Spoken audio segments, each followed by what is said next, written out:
Hey, my name's Dr. Charles Moser. I'm the founder of the Dental Science Alliance, which is the best coaching and consulting platform for dental offices, and not just the dentist, but for the entire team. I'm out for a walk, and that can only mean one thing, that it's time for Chat with Chuck. Now, if you like these Chat with Chucks, please go to YouTube, search Dental Science Alliance, and you will find all these Chat with Chucks, including some of our expert webinars and other content that I'm sure you'll find interesting and informative and educational. Well, today is the third installment of execution.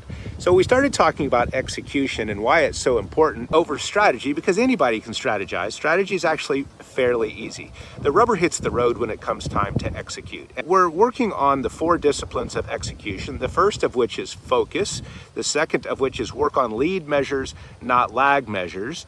The third is to make sure that you have a great scoreboard. And the fourth is accountability. So today what I want to talk about just briefly is number 3 and 4.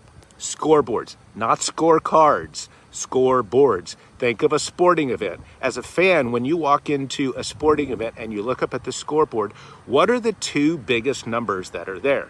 Well, the 2 biggest numbers are the score for them and the score for us. The next biggest number is the clock, okay? So the basic really is very simple. You're trying to go from X to Y by when.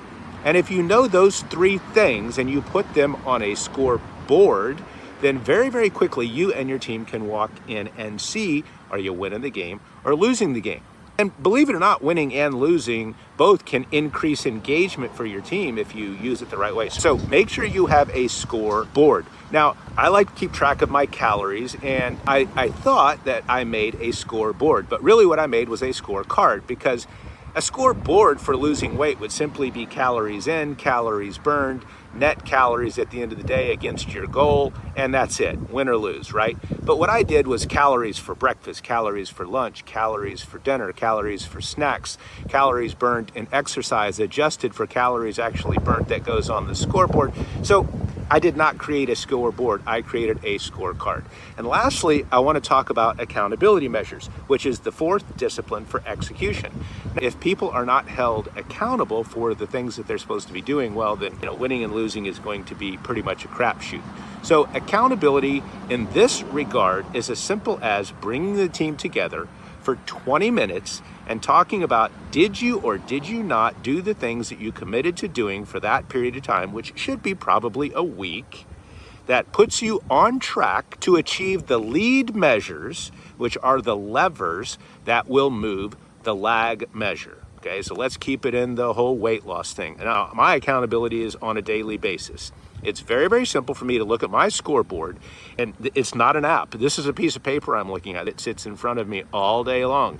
So every day I have to look at that and ask myself, did I do the things that will move the lead measure, which means eat fewer calories, exercise a little bit more, right? Did I do the activities that'll move the lead measures so it'll affect the lag measures at the end of the day? And every day I have that reckoning with myself about the accountability. So make sure that you're doing an accountability check-in with your team, probably on a weekly basis. Do not get confused and get stuck in the minutia of these things. It's very simple. Did you do the activities that you committed to doing last time we met that were going to move the lead measures that will ultimately move the lag measures? So I hope you've enjoyed this 3-part series in the 4 disciplines of execution. I really hope it helps. I'll see you next time.